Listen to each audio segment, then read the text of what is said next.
हम बने हुए इस वक्त की बड़ी खबर पर। अयोध्या में राम मंदिर पर सुप्रीम कोर्ट ने अहम टिप्पणी की है। कोर्ट ने यह कहा है कि धर्म और आस्था से जुड़े इस मुद्दे को दोनों पक्ष कोर्ट से बाहर ही सुलझाएं और जरूरत के मुताबिक सुप्रीम कोर्ट के जज इस मामले में मध्यस्थता भी कर सकते हैं। अगर कोर्ट के बाहर मामला नहीं सुलझा तब सुप्रीम कोर्ट इस मामले में दखल दे सकता है। आपको बता दें 2010 में इलाहाबाद हाई कोर्ट ने इस मामले पर फैसला दिया था और जमीन को 3 हिस्सों में बांट दिया था, जिसमें से एक हिस्सा रामलला को, दूसरा निर्मोही अखाड़े को और तीसरा वक्फ बोर्ड को दिया था। लेकिन इस फैसले पर रजामंदी नहीं थी और इस फैसले के खिलाफ हिंदू महासभा और वक्फ बोर्ड ने सुप्रीम कोर्ट का रुख किया और अब सुप्रीम कोर्ट ने इस मामले में ये एक अहम टिप्पणी की है, जिसमें धर्म और आस्था का मसला इसे बताते हुए ये कहा है कि अगर पक्ष इसे कोर्ट से बाहर सुलझा लें तो बेहतर होगा। मध्यस्थता भी जज कर सकते हैं, लेकिन अगर ये मसला नहीं सुलझता तो फिर इसे कोर्ट में लाया जाए और कोर्ट इसमें फिर दखल दे सकता है।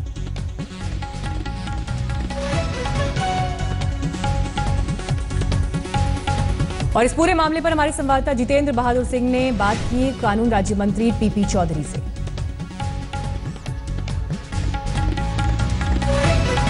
इस वक्त कानून राज्य मंत्री पीपी चौधरी मौजूद हैं। सर, अयोध्या मामले को लेकर के कोर्ट ने ये कह दिया है कि मध्यस्थता के जरिए इस पूरे मामले को लेकर के आगे बढ़ना चाहिए। सरकार की क्या प्रतिक्रिया? देखिए, जहाँ तक मध्यस्थता की बात है, ना कि इस मसले पे सरकार का ये स्पष्ट मानना है कि जो काम जो हैं, जो केसेस जो हैं, जो डिस्प्यूट हैं, वो नेगोशिएशन से, मीडिएशन से और लिटिगेशन के पहले भी प्री लिटिगेशन मीडिएशन सरकार जो है वो एनकरेज कर रही है, मोदी सरकार। और हम चाहते हैं कि इसमें अयोध्या का मामला जो है दोनों कम्युनिटीज़ बैठ कर करके, दोनों पक्ष बैठ कर करके आपस में इसका, जैसे माननीय मुख्य न्यायाधीश ने ये कहा है, उसके तहत अगर दोनों पक्ष बैठ के इसको सुलझा लेते हैं तो बहुत बढ़िया रहेगा, बहुत अच्छा रहेगा। और उसके बाद में उन्होंने अपने आप को, जैसे आप बता रहे हैं, ये भी ऑफर किया कि अगर आप नहीं इसको कर सकते तो मैं साथ बैठ जाऊंगा। तो एक चीफ जस्टिस ये कहना, ये बहुत बड़ी बात है और बहुत अच्छा कदम है, बहुत अच्छा स्टेप है। सरकार को या फिर मध्यस्थता की जो बात कही गई है उसका इंडिकेशन दे दिया गया है, तो अब आप लोगों का अगला कदम क्या होगा, किस तरीके से आगे बढ़ेंगे? हम तो मध्यस्थता के लिए कल ही तैयार हैं। मध्यस्थता तो हम हमेशा चाहते हैं। हमारी सरकार ये चाहती है कि पहले कोई भी डिस्प्यूट जो है, हम तो इसको मध्यस्थता को और भी एनकरेज कर रहे हैं। नेगोशिएशन से हों, मीडिएशन से हों, प्री लिटिगेशन मीडिएशन हो, चाहे पोस्ट लिटिगेशन मीडिएशन हो, चाहे लिटिगेशन होने के बाद मीडिएशन हो, मीडिएशन को जो हमारी सरकार जो है हमेशा एनकरेज करती रहेगी। उत्तर प्रदेश में भी आपका प्रचंड बहुमत है, सरकार वहाँ पर बनी है। अब वहाँ पर आप लोग किस तरीके से बढ़ेंगे, लोगों को कैसे इकट्ठा करेंगे? देखिए, ऐसा है कि सबसे पहले उत्तर प्रदेश में सरकार बनी तो विकास जो है, विकास के नाम पे हमें वोट मिले हैं। उत्तर प्रदेश का विकास होना बहुत ज़रूरी है, बहुत पिछड़े राज्यों में आ गया। और मुझे पूरा विश्वास है कि हमारे माननीय मुख्यमंत्री जी योगी आदित्यनाथ जी जो हैं वो बहुत ही मैच्योर पॉलिटिशियन हैं और बहुत अच्छा काम करेंगे। राम मंदिर भी मुख्य मुद्दा था। देखिए, राम मंदिर की तो बात अभी, तो यहाँ पर कानून राज्य मंत्री इस मसले पर पूरी उम्मीद जताते हुए कि कोर्ट से बाहर इसे सुलझना चाहिए। ये कोशिश हमारी इससे पहले भी रही है, लेकिन याचिकाकर्ता सुब्रमण्यम स्वामी, जिनकी याचिका पर कोर्ट ने ये ऑब्जर्वेशन दिया, वो क्या कह रहे हैं? मैंने उसके सवाल, वो जो सवाल उठा, मैंने कहा, मैंने जो मुस्लिम पार्टीज़ हैं उनके साथ मेरी बात हुई। वो कहते हैं कि कोर्ट के फैसला के बिना हमारे समुदाय में संदेह हो जाएगा, तो इसलिए मैंने कहा कि मध्यस्थ भी करना है, वो आपके आदेश पर होनी चाहिए और हम समझौता करने के लिए तैयार हैं। मस्जिद बने, मंदिर बने, उसके अलग अलग जगह हैं। एक के प्राणी प्रतिष्ठा के कारण राम जहाँ पैदा हुए वही है, उसको बदल नहीं सकते। और मस्जिद तो कहीं भी बना सकते हैं, सड़क में भी नमाज़ पढ़ते हैं मुसलमान। और सऊदी अरेबिया में अपार्टमेंट बिल्डिंग बनाने के लिए या रोड के लिए वो मस्जिद को हटाते हैं, तोड़ते हैं। तो इसीलिए मैं समझता हूं कि इस रचनात्मक सुझाव को मुस्लिम समुदाय माने तो सबसे अच्छा होगा, परंतु बातचीत से ही ये फैसला होगा और कोर्ट की अंतिम फैसला इस पर होगी। सर, सीजेआई की तरफ से, आप लोगों की तरफ से ऐसा कहा गया क्या कि कोर्ट भी इसमें मीडिएटर की भूमिका करे? सीजेआई ने इस पर कुछ कहा? सीजेआई ने कहा कि मैं भी तैयार हूँ इसके लिए मध्यस्थ करने के लिए, परंतु आगे फिर मैं इस पर सुनवाई नहीं कर सकूंगा।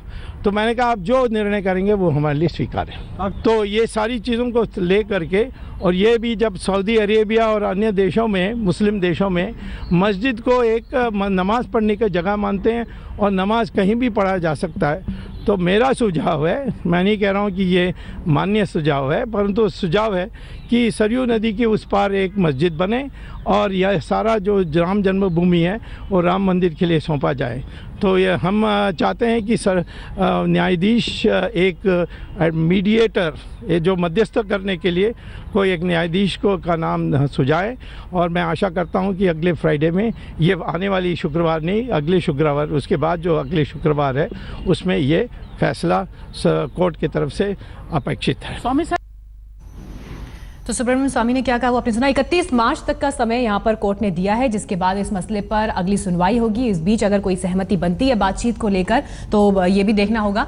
हमारे संवाददाता अशोक सिंघल इस वक्त मौजूद है हमारे साथ, योगी आदित्यनाथ के दिल्ली के घर के बाहर वो मौजूद हैं और वहीं से हमें पूरा अपडेट दे रहे थे, क्योंकि योगी आदित्यनाथ की भी आज दिल्ली में कई अहम बैठकें अमित शाह, प्रधानमंत्री मोदी के साथ होनी है।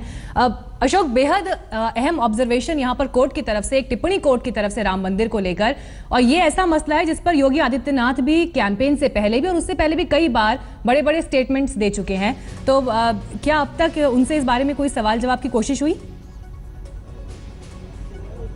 देखिए, योगी आदित्यनाथ पहली बार मुख्यमंत्री बनने के बाद अपने जो 19 गुरुद्वारा रकाबगंज रोड है वहाँ पे पहुंचे, उनका स्वागत किया, लेकिन उन्होंने मीडिया से कोई बात नहीं की। लेकिन कुछ साधु संत यहाँ पर आए थे, उनसे वो मिले और आम पब्लिक यहाँ पे मौजूद थी, उनसे उनकी मुलाकात हुई।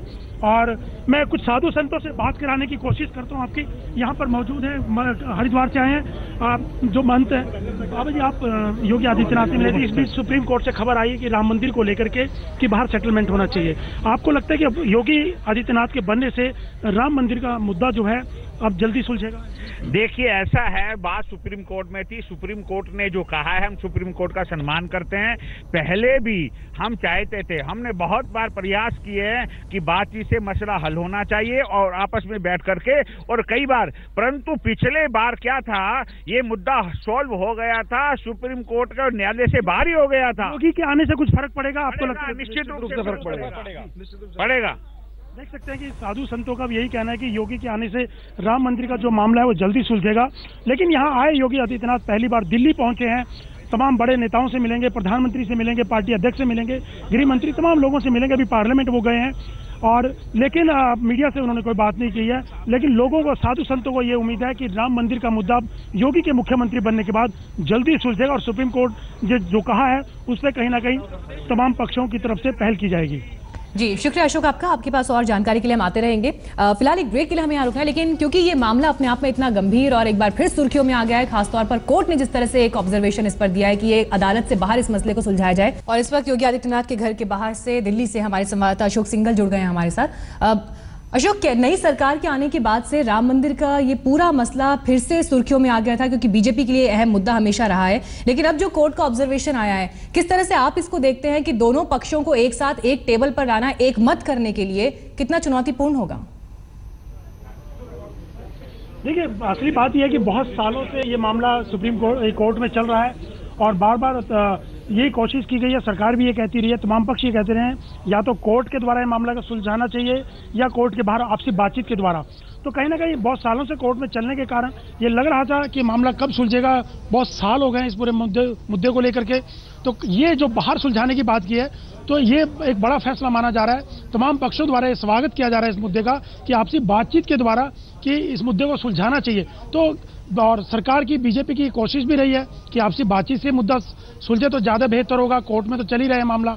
हालांकि बीजेपी के मैनिफेस्टो में भी ये रहा है कि राम मंदिर का मुद्दा या तो संवैधानिक तौर से हल होना चाहिए या बातचीत से। अब सुप्रीम कोर्ट ने जो ये पहल की है, सुप्रीम कोर्ट की तरफ से ये कहा गया है।